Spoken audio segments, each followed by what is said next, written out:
Welcome to Behind the Investigation. On this episode, we are going to dive into the world of private investigations. Most jobs start the same way. A phone call, an email, a meeting over coffee, a worried spouse, a missing heir, a debt gone cold. You listen, you take notes, you start the chase. But sometimes that client isn't who they say they are. Sometimes the work you think is about money is really about power. And sometimes, without even knowing it, you've stepped into the shadows of international espionage. In this episode, we're pulling back the curtain on one of the most dangerous traps a PI can fall into, becoming a tool for a foreign government. It happened to a decorated NYPD sergeant turned investigator in New York, and I came face to face with my own close call right here in Montana. This is used by a foreign government.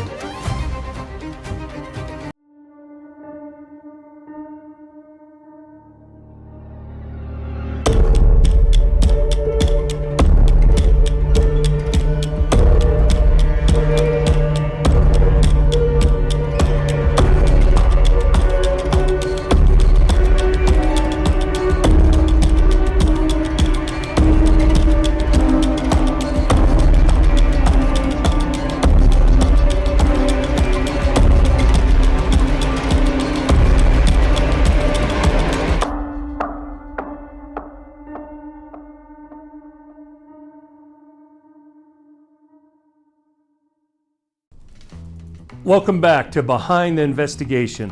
I'm Mike with Elite Investigations right here in Billings, Montana. Today I want to start with a case out of New York. This wasn't just a news blip. This was a wake-up call to every licensed investigator in the country. Michael McMahon, a former NYPD sergeant, licensed private investigator now. The guy had decades in law enforcement. He was trained, disciplined, and respected.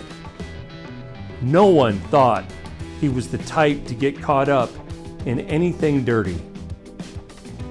But that's the trick with this kind of a thing. It doesn't always look dirty from the start.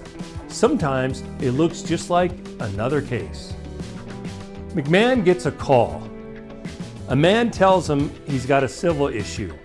There's a family dispute. A man had left China and owes money. The client needs help tracking him down. On the surface, nothing's out of the ordinary. I personally have taken dozens of calls like this. So McMahon agrees. He follows the target, takes photos, logs movement, and reports back to the client. Client's very pleased, says thank you, but he asks for more. The work continues. But what McMahon didn't know, or says he didn't know, was that this wasn't a civil case at all. It was part of an operation the Chinese Communist Party runs around the world. They call it Operation Fox Hunt. The goal? To hunt down and silence Chinese dissidents, business people, former officials, anyone who has fallen out of favor with Beijing. They want to intimidate them into going back. And if that doesn't work, they want to ruin them.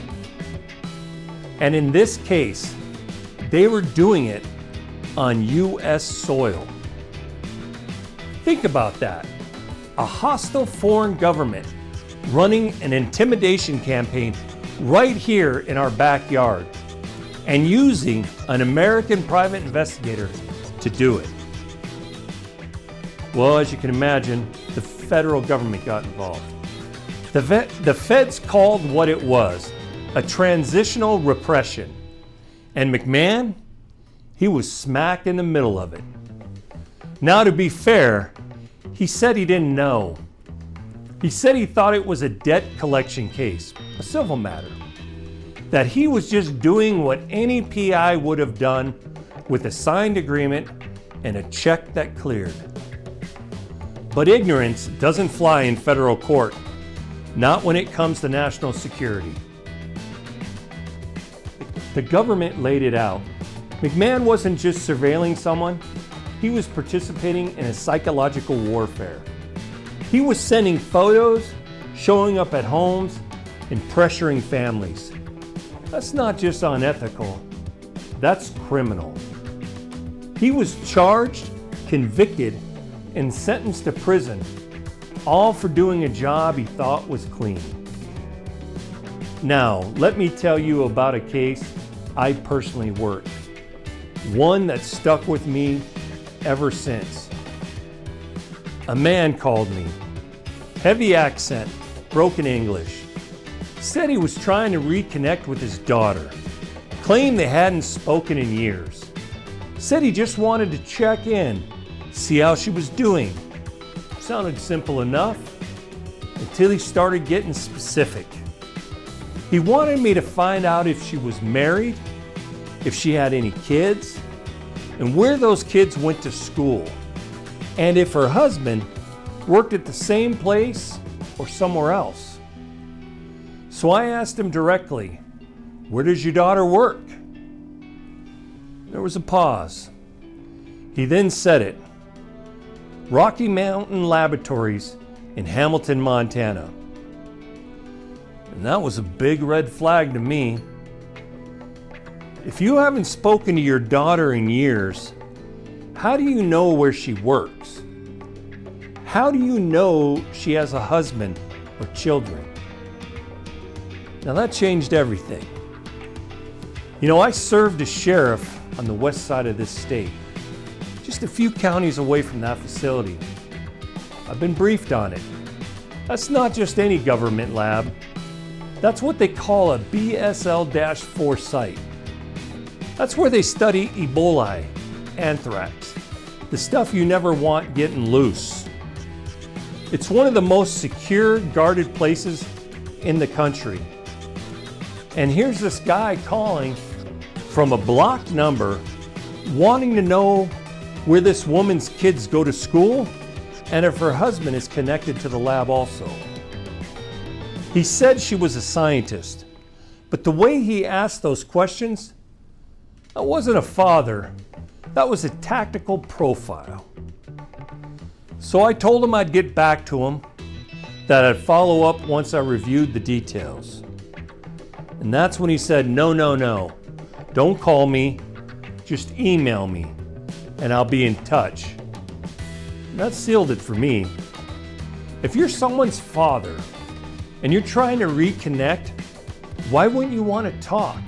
Why refuse to call and insist that I email you only? That told me all I needed to know. He didn't want to be traced.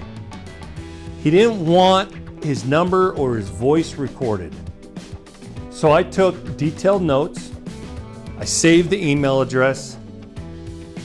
I then picked up the phone and called the FBI. I was connected to a special agent, and I started walking him through the situation, the call, the background questions, the lab. And the moment I mentioned the lab and where it was, he stopped me mid-sentence.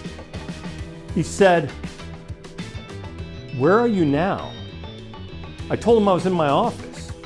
And he said, "What's the address? And someone will be right over." You can imagine what I was thinking. So I waited. About an hour later, 2 special agents walked into my office. Suits, badges, no nonsense. They asked me to walk them through everything, from the initial call to the tone of the man's voice, to what he said and what he asked for. I gave them my notes, the email, the whole thing.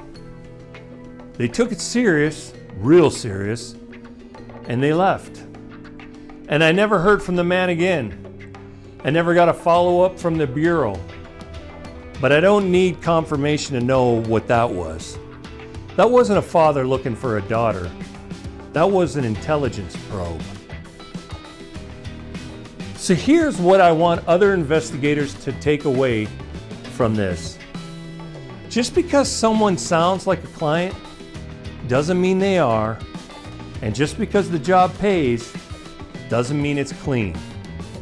If someone's asking about a scientist, a journalist, a dissident, or a government employee, especially if it's someone from overseas, be cautious. If they're calling from a blocked number using Gmail accounts and pushing for fast answers without proper ID, that should be a clue. Document everything. Ask the hard questions. And if something feels off, report it. Because at the end of the day, we're not just investigators, we're protectors of the truth, of people, and of the country we serve. So that's my story about possibly getting wrapped up in an international spy thriller. Never a dull moment in the life of a private investigator.